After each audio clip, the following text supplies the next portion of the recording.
Hello, everyone. Welcome to today's first session, our keynote. I would like to welcome and thank our keynote speaker, Massimiliano di Penta, from the University of Sannio, Italy. He will be giving a presentation on how empirical research supports tool development, a retrospective analysis, and new horizons. So, who is Massimiliano di Penta? Well, other than being a friend and a colleague, Massimiliano is a full professor at the University of Sannio in Italy. His research interests focus mainly on software maintenance and evolution, mining software repositories, and empirical software engineering, search-based software engineering. And he is author of many papers, over 260 papers. He has also received many awards for distinguished paper awards and also for reviewer awards. He has been a program co-chair of many important conferences. So it is really an honor for me to have Massimiliano di Penta and to be presenting him here at the for his keynote speech. So enough chat and presentations. I will leave the floor to Massimiliano for his keynote speech. On to you, Massimiliano. Thanks a lot, Teresa, and I would like to thank, Teresa, Marcos, Filippo, but also the SSBSE chairs, Giulio, Nicole, Yuna, and Javier for inviting me for this keynote. So I will just give you a very quick outline of this keynote. Those are topics that I more or less told a couple of times, but then there are some new things. So I will start by telling everybody how, at least from what I have observed, empirical evaluation has changed over especially recent years, and at least during my career. And also, I will tell which were the challenges I encountered together with my co-authors in evaluating recommender system and in general software engineering tools. Also saying how sometimes negative results helped us in steering our research. So every time we do research, what's our typical day? So, we try to have fun, first of all, because research is nothing if we do not enjoy what we are doing. And probably the best part of this work is not that we make a lot of money, but just we wake up in the morning and we have some nice idea. Okay, for maybe this idea is not exactly from software engineering, but still. But then, of course, in some of the fields, including software engineering, we try to go from ideas to actual solutions. Maybe not this solution, although Swiss colleague will enjoy this solution, but some solutions that are more related to software engineering. So some tools that can possibly help developers. Also, I would say that our research is not just limited to developing new solution, but also related to observing phenomena. Especially empirical research is a lot related to the observation of different kind of phenomena. And phenomena can be in various fields, of course, including software engineering. For example, this slide is from one of our empirical paper about the observation on how code smell evolved over time and how they were removed. And since we are researcher, in some cases professor, we try to be very perfectionist. So to make our research look always nicer, so we are never satisfied of what we do. And also sometimes we try to make our research looking bigger. So we try to make our studies, our evaluation bigger and bigger. So in principle, if we use those criteria that I just said, we may just never stop. So when should we stop? Well, first of all, every time we develop a new tool, we should try to have some convincing results. Or when we do empirical research, every time we observe some interesting patterns from data or something that can be possibly useful to practitioners, to researchers, something that either confirm or contradict what is the current knowledge or common wisdom. And also, if we are evaluating our tool, we are able to show that our tool is the best one on the market, so it's much better than the state of the art. Or sometimes we just learn that our tool does not work and we have to roll back, as I will tell you in a while. Of course, if we wait until we get what I just said, we will never stop. But we have also another responsibility as professors, because we have students, and students need to graduate. So we have sometimes a very strict timeline. And in the end, liking it or not, we need to submit papers. So I guess many of you know what does it mean. Does this mean at midnight anywhere on Earth, which is 2 or 1 p.m., depending on the time of the year. This is the time in Italy when we submit paper. It's actually the day after the midnight, so we are more or less lucky from that point of view. We have at least another half day. So we submit our paper, so in this system or maybe in some other systems, and some months later, what happens? Well, we all have seen things like this. And then there is a meta review. They say, okay, you proposed a very interesting and nice tool, but unfortunately the tool has a number of weaknesses.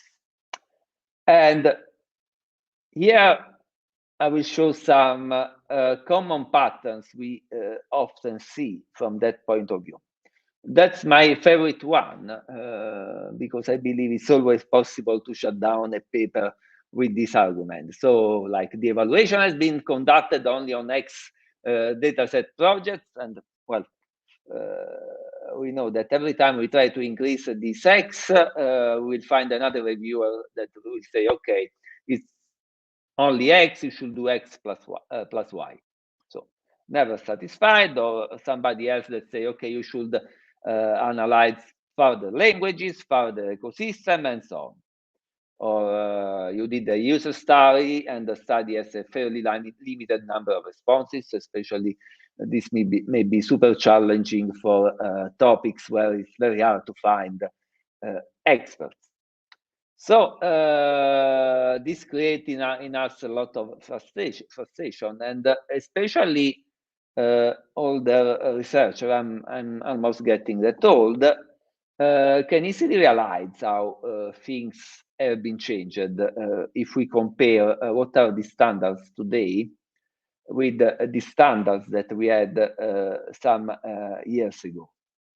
And a couple of years ago, I tried to understand this better, and I did a small study that I also replicated this year. I will show you in a minute the new study. But the first study I did a couple of years ago, I said, okay, well, as Teresa said, I mainly work in software maintenance and evolution, and one of my first conference was the International Conference on Software Maintenance. And I thought, okay, let me see how the publication in my very first ICSM, that was the original name, looked like in 2001, and how they look like in 2018. The conference has even changed its name slightly. So I just observed how many papers had just a toy-based evaluation, so a tool that was evaluated with a small example. How many projects or data sets were used in a study or in an evaluation? How many studies involving developers? How many times papers were using actually proper statistical procedures? And how many papers were complementing statistical analysis with some sort of qualitative analysis? Keep in mind that this may not work properly if we try to apply the same criteria to bigger conferences, because I mean, if you analyze 60 papers, you cannot just compare apple and oranges. And this is just my own assessment. Also, you should be careful when doing this kind of study, because different papers may have different contributions. This will be on one of my conclusions in the end. So one thing we can observe is that, first of all, in 2001, there were 36% of the papers. I'm talking about research papers, full research papers accepted at the conference, that were evaluated only by example, with a toy example. Yet with some nice idea. No such a case in 2018. Size of the studies, you see on median one project in 2001, 5 projects, but with a very large variation. Third quartile around 70 and maximum 600K. Those were actually, that was actually a paper analyzing mobile apps. That's why so many. So you see how the size has been changed. The other thing is that in 2001, those were mostly papers about software projects, but now there were other kind of artifacts, but we will talk more about this in a while. Also, there was an increase in terms of studies involving developers, especially when evaluating tools. It's very important to involve developers in the evaluation, and I will explain why this is very important. So you see that this percentage is increasing, very small in 2001, 20%, not bad in 2018, but we can still do something. We are getting much better in terms of inferential statistics, only 13% in 2001, almost 60% in 2018, meaning that today it's almost impossible to have a paper accepted without applying proper statistical procedure. And, sometimes we just discuss, we are getting behind other research communities. This is actually not true. I recall I was attending a keynote at ICSI in 2019, and this keynote was from a person from, a very well-known person from the machine learning and AI community. And she was telling that in their top conferences, around 5% of the papers, current papers, is using proper inferential statistics. So I would say that even 20 years ago, our conferences were doing much better. Talking about qualitative methods, you see we are getting better, but I believe there is still a lot to do. I also analyzed another conference that I like a lot, having more up-to-date information, which is MSR, comparing the very first MSR, which was a workshop, with the last MSR, so the one that was held this year. And if we try to compare the number of projects being analyzed in every paper, of course, this analysis did not apply to all the papers. The analysis is almost impossible with box plot because there is one huge outlier. I looked closely what is this paper doing, and this was basically a paper that analyzed the entire Docker hub. So that was a sort of shallow analysis of all the Docker images. But still, if we try to restrict, to zoom a little bit on the box, we can see that in the very first MSR, the median number of projects analyzed was 1 versus over 300 this year, with a third quartile that is over 6,000. And also, almost 80% of the papers are using statistical procedures. And if you analyze MSR, the first MSR, you will see that no such paper is using any stats. 30% use qualitative analysis, and only 6% involve human participants. This is still rare at MSR, I would say. Well, you can say, but well, why you're doing this kind of comparison? Because MSR 2004 was just a small workshop, so the research published in that workshop was not particularly good, not particularly relevant. Well, that's actually not true, and this is something to think about, because if you look at the citation of those papers, those are papers that made literature in this field and posted the basis in the area of mining software repositories. So despite the lack of very large empirical evaluation, those were very important papers.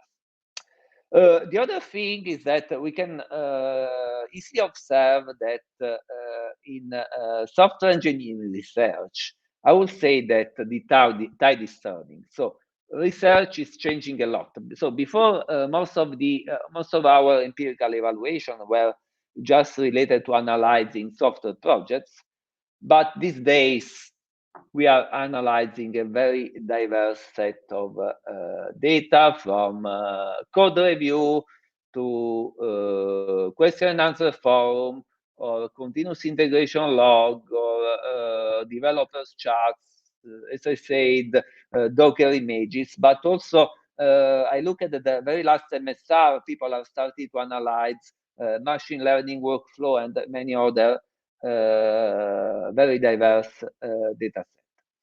Also, there is yet another reason why our empirical evaluation is getting bigger, and it's getting also easier from some point of view. It's also because in some research communities, well, I would say in MSR, some researchers have curated some very nice data set, for instance, about GitHub, GHTorrent, about Travis, or about Stack Overflow, actually integrating Stack Overflow with GitHub, but also, well, you surely know many other similar repository, like, for instance, the Promise repository for other kind of software engineering studies. So thanks also to this kind of data set, our studies are getting bigger and bigger. Already if we try to analyze data from GitHub or Stack Overflow, we have available over 130 million repositories, even more, I would say, because this data is from last year, or 21 million questions on Stack Overflow, or if we want to run a survey, in principle, I would say in principle, there are 55 million developers on GitHub, but I will warn the audience to just target all of them, because unless developers put their identity in public, maybe they don't want to be bothered by our research. So what we learned from that? Well, first of all, is that our evaluation is getting larger and larger. Not necessarily deeper, because sometimes we see very large studies that just do a shallow analysis without going deeper, and without doing any qualitative analysis that sometimes is very necessary to properly understand the phenomena, to properly interpret also our quantitative findings. Also, I would say that software engineering researchers are becoming quite good with the statistics, and many conferences, I would say, first of all, ESEM are taking the lead on that, on also organizing tutorial on telling people how to properly apply statistics to software engineering data. On the other hand, I would say that qualitative methods are still underused. I would like to see more about qualitative methods in software engineering, not only by themselves as purely qualitative studies, but also I would like to see, except some very rare case, a consistent use of qualitative methods as a complement to quantitative studies to properly explain results, and to properly convince the reader that those results make sense, and to also help the reader to interpret those results and to get lessons from those results, because otherwise the reader will just be lost in p-value and effect size. That's of course very important, but I would say not sufficient. The other limitation I would say of current empirical evaluation is that developers are still rarely involved. Well, we are getting very good in doing sort of synthetic artificial evaluations. But remember, what's the difference between software engineering and any other engineering discipline like civil engineering or mechanical engineering? Our this is actually what I explain day 0 of my software engineering course. Our work as developers is still very human-centric. So we cannot afford to evaluate our approach without keeping humans in the loop. So what I will do now, I will briefly discuss what we do normally, at least talking about my personal experience, when evaluating our software engineering approaches and tools. And since I will mostly talk about recommender systems, I like to start from a very nice definition of what is a recommender system provided by a nice book by Martin Robillard, Robert Walker, and Tom Zimmerman. They define a recommender system as a software application that provides information items estimated to be valuable for a software engineering task in a given context. Well, I have sometimes the impression that when we do the empirical evaluation, we tend to stop at the first part of the sentence. So we want to make sure that those tools provide information items, but we rarely evaluate whether those items are actually valuable, and we very rarely evaluate whether they are valuable in a given context.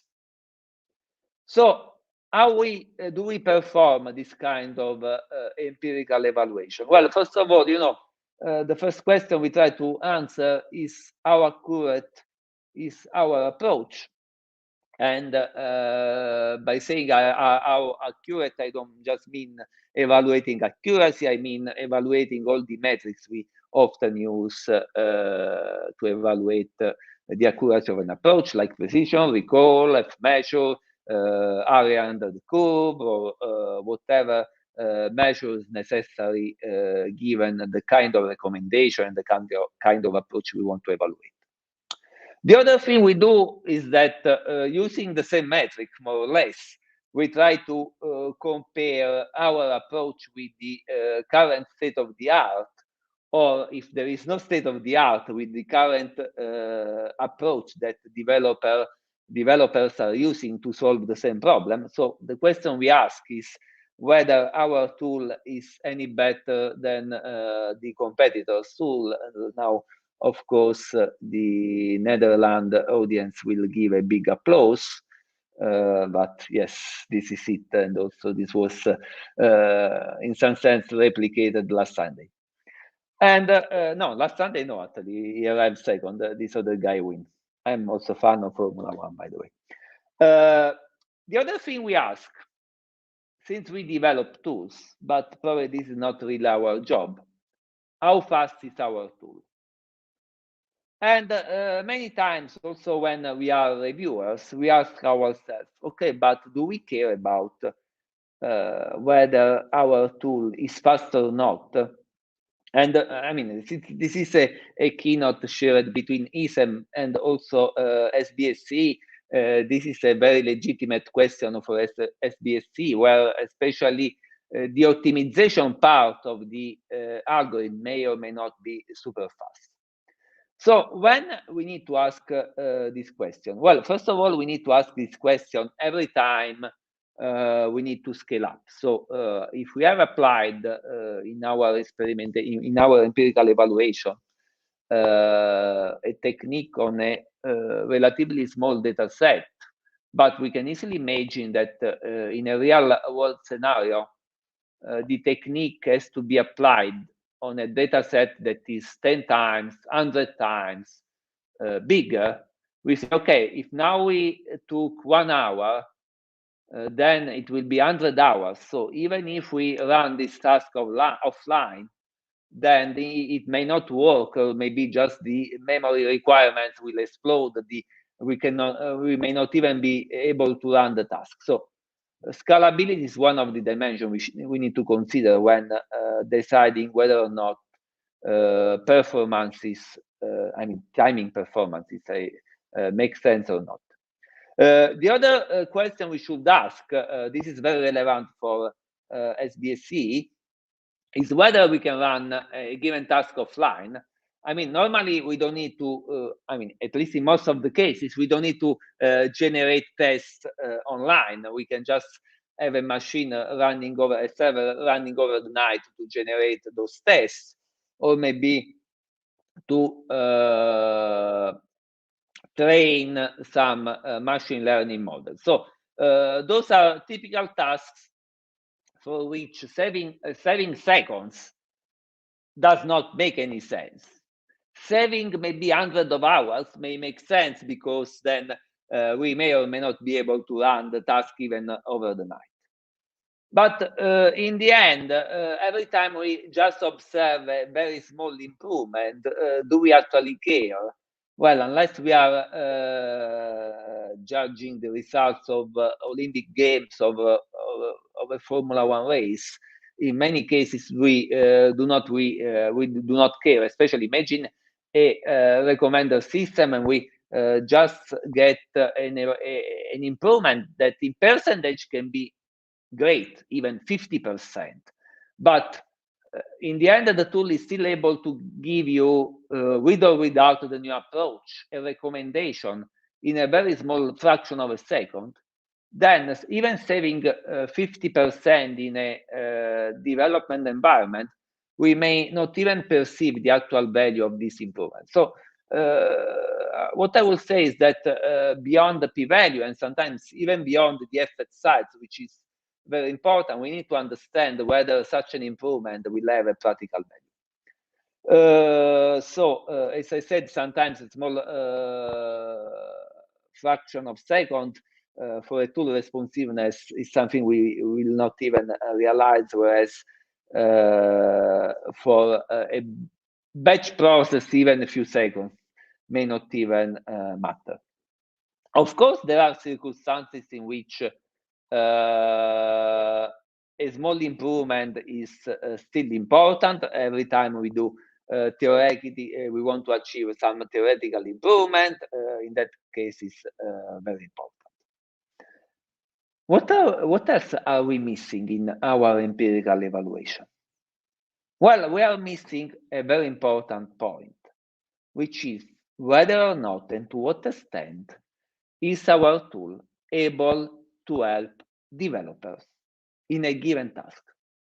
Well, somebody will just say, okay, but you evaluate precision and recall. So you know already if the tool is providing to the developer a lot of false positive, or whether the tool is missing some very relevant cases. Well, that's not completely enough. Why? Because our tool may be extremely accurate, extremely fast, but at the same time, just imagine the tool will mainly recommend very trivial suggestions. So imagine an API recommender. So most of the suggestions will be about APIs that developers know already. So if you tell me how to use the print API, okay, or the toString, I know already. I don't need a recommender for that. I really need help for the trickiest cases. And maybe for those cases, the tool is very quiet or even imprecise. So at the end of the story, maybe because of the former, the majority, the tool will be very precise with a very good recall, but still the tool may not be able to help developers. So how we can evaluate this? Well, there are different ways of doing that. We have done it by following different approaches. For instance, by submitting pull requests, or by running control experiment in different fashion, either by using a direct measurement or by evaluating the developer perception of whether or not the result was useful. So I will just quickly show some example of those evaluation. For example, this was a tool that actually helped developers to modify the configuration of CI/CD pipelines, and it was presented at FSC last year. Basically, we statically detected for smell in continuous delivery configuration.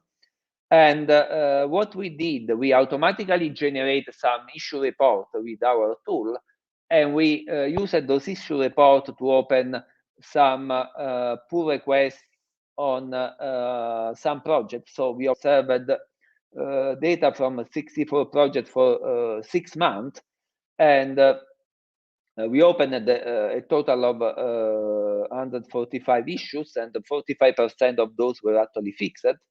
Those are the results we collected. You can see the proportional cases in which the different kind of smells were actually fixed or just accepted but maybe postponed. And also, of course, there are cases in which those were either rejected or ignored. So in this case, we used the pull requests or opening issues to evaluate our tool. This is a very demanding approach, but it can be useful because it's also a way to actually help open source developers. Some lesson from this kind of evaluation: our tool is actually a automatic bot, and we had actually to follow up every single issue opened by the tool, because many open source projects often tend to ignore issues that are opened by a bot. So if you do this kind of evaluation, you should be careful, because open source project may otherwise just ignore what you do. So a manual follow-up is a lot of work, but sometimes just necessary. Another work was a tool that was actually recommending a Stack Overflow post on the IDE. And in this case, what we did the classical controlled experiment, in which we had the developers actually performing a task either by using the tool or switching back and forth between the IDE and the web by searching solution on the web. And then we evaluated the task completeness. So that was an actual complete evaluation, and we actually obtained the statistically significant differences between the two approaches with a large effort size. We recently had to do a very similar evaluation in a TSC work. This was actually required during a major revision stage, just to tell you that sometimes reviewers are asking this kind of evaluation. So this tool was an API recommender, and the reviewers object, okay, but even if you report precision recall, we still don't know whether the tool was useful. So what we had to do is to run again an experiment. This time was much more difficult to do a full-fledged experiment because of the COVID emergency. At the time we did this study, it was about 1 year ago. So at this point, we just decided to run the study by remote and asking developers to assess at least the usefulness of the perceived usefulness of the provided API evaluation. And so what you see in this slide is just a sort of perceived usefulness. Of course, in this kind of studies, especially controlled experiments, task has to have to be oversimplified, and we cannot observe the effects when, especially for tools for which you can only observe a positive or even negative effect in the long term. This is something we did for a different tool. For a different tool, it was necessary to conduct a sort of multifaceted evaluation. This was actually a tool capable to automatically generate release note for a given project. And in this tool, well, in order to have a TSC paper as a follow-up of a previous FSC paper, we have to do 5 evaluations. Like starting from an evaluation that was a motivating study, so understanding the phenomenon by mining software repository to understand how real release notes look like and what they contain. Then doing 2 different experiments to compare release note produced by the tools with the release note written by humans. We did also a survey questionnaire to evaluate the importance of the different pieces of a release note that our tool produce. And last but not least, and I believe this is very important, we did a 6-month study, once again, by evaluating the tool in a real project, letting just developers using the tool in a real project by letting them generate release note using the tool.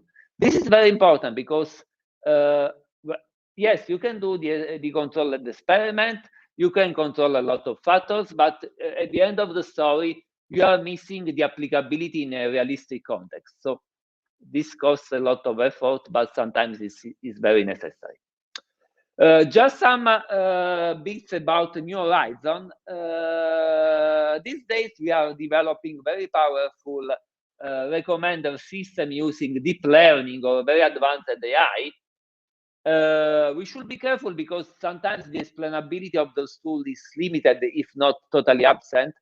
And we should also consider to what extent developers will be able to trust those recommendations without any kind of explainability. So I will say that in this case, evaluation with human developers is even more important.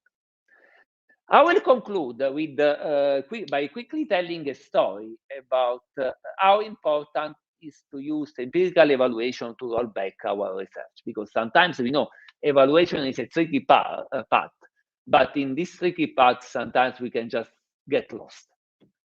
So how this story started, this is a sort of horror story, but with an happy ending. It started some years ago. We decided to develop an API recommender, which were able to suggest APIs by mining Stack Overflow and also by using the sentiment analysis to get positive and negative comments about APIs. So we realized that we had to use sentiment analysis tools, but we also realized that those tools were mostly trained on data that had nothing to do with Stack Overflow. So what we did, we understood that we had to retrain those tools, and we started to do a huge amount of work. So we retrained this tool, which actually perform a sort of natural language parsing by actually manually labeling natural language syntax tree, and we ended up manually tagging more than about 1,500 sentences and over 40K nodes in the ST. It was like spending a summer doing this kind of evaluation. And during this summer, we just realized that this approach did not work. We were so disappointed because we spent so much time doing this kind of job. That was very frustrating. And it was, I remember, the first decade of August. And we had a deadline fixed in our calendar to which we were hoping to submit. And we say, okay, now what we do? Okay, let's just go in vacation because, okay, this work we are not going to submit. And then we thought, okay, but we have spent a lot of work. Let's just tell to the others the entire story, what we did, what happened, and why it did not work. So we did, and guess what? The paper was accepted at ICSI. I hope it is getting useful for other researchers because this paper is getting quite a bit of citations. But yes, because of course, publishing negative results is important for other researchers to avoid repeating our same mistake. But also, this was important for us because the year after, more or less same period during the spring, we took lesson from our previous mistake and we redeveloped the approach by following a completely different path. So the completely different approach, instead of using those sentiment analysis tool, we used a sort of pattern-based approach. And this actually helped us to actually publish the original paper we want to publish the year before. So let me just summarize the lesson from my talk. So first of all, we have seen how empirical software engineering is playing a major role in aiding tool adoption and sometimes, as in my last example, to steer our research. We have also seen that only developers will tell whether a tool would actually help. So I would say that every time you want to publish a recommender, it's very, very important to involve developers in such an evaluation. And last but not least, studies are getting larger, sometimes better, sometimes not. I would just avoid to use study sites to shut down very great ideas, because we have seen even at the first semester how some great ideas were published without any evaluation and they made the literature in that field. So just to recap, we talked about how evaluation is getting bigger, how to evaluate recommender system for software engineers, even with multi-phased evaluation, and also considering that sometimes negative results can help us to steer our research. Thank you very much, and I would like to hear your question or criticism, whatever. Okay, perfect. Again, thank you to Massimiliano for his talk, for his presentation. I'd just like to remind that this keynote is a joint keynote between the ESEM conference and the SSBSE conference with General Chairs Giulia Antoniol and Nicole Novielli. So just so we all know, this is a joint keynote. Thank you, Max, for being our speaker for both of the venues for both of the conferences. So in the meantime, that some questions show up here on the right side, so I can ask Max Di Penta. I have my own curiosity question, so let me just break the ice here.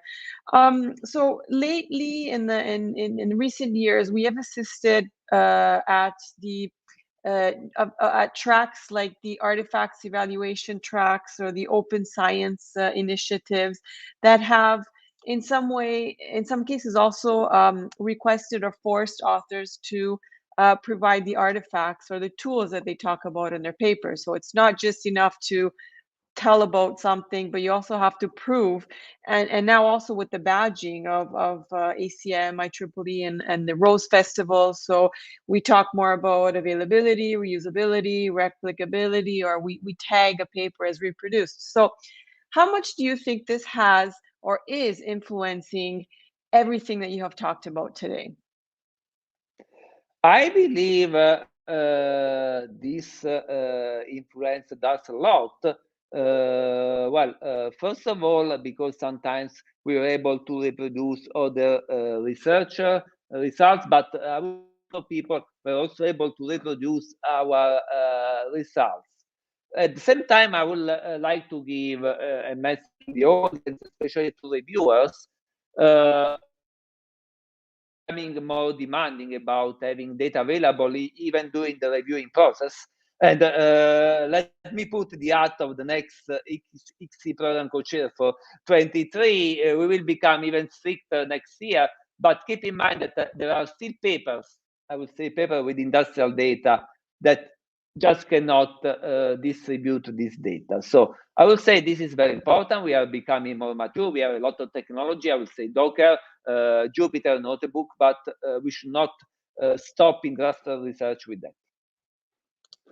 Okay, thank you. So I have posted a question in the screen. I think you can see it by Carolyn Seaman. So she asks, what do you think about publishing formative evaluations? Are they useful to anyone besides the team developing the tool? I guess so, because, well, first of all, those can be useful to others that have to evaluate similar tools. But to some extent, I believe that those evaluations, if properly presented, I would not say that the way we presented is the proper way for that purpose, but if properly presented, can also be useful for potential tool adopters.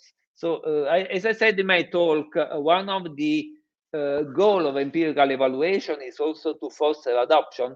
And if we are able to shape those empirical results in a way that they can be digested by practitioners, I will not say that the way we show them in a TAC paper or in ESEM paper is the best way, but those can be also useful for practitioners. Okay, thank you. So we have another question, time for another question from Federica Sarro. How would you judge the adoption by the community or practitioners of the tools that you developed? Okay, so I know that in most of the cases, I would say that there was not a direct adoption. I know a couple of cases of tools that were adopted mostly by researchers in industrial cases. For most of the tool, they never adopted the tool as it was, but they mainly adopted the idea and then they used the idea. So okay, it's very important to this extent to make the work reproducible and also to deliver open source code for us. Okay, one more question here. Dietmar, this is a opinion question. So how do you think journals and major conferences should change their review process? So given your role of in journals and also being the next ICSI PC chair, I think this pertains your role and your expertise. Yeah, that's a very good question to ask. I would say that since now we are, I mean, many conferences are using the open science policy. I will start to enforce a little bit more that policy, at least for paper that can afford open science, which means that as authors, we are forced to submit data, or if not, to explain why we are not submitting data, but we should make sure that reviewers consistently look at this data or these artifacts already during the reviewing process. Of course, I will not assume that during the reviewing process, it is important to do the same level of quality assessment that is done during the artifact evaluation, because fully curated artifact may not be ready at that stage, but at least a minimum sanity check is necessary. So stay tuned on this, because this is something that has to be applied, in my opinion. Okay, so unfortunately, our time is over. So although there are some more questions, we can't take them as of now. I would like to thank Massimiliano di Penta. I would like to thank the ESEM and the SSBSE organization for having invited Max. And now we will close this keynote, close the session, and have a 10-minute break before opening the next session, which will be on testing and security. So stay tuned, everybody, for some more very interesting talks in the next sessions. Thank you. Again, thank you, Thank you. Massimiliano. Thank you. Thank you all. Bye.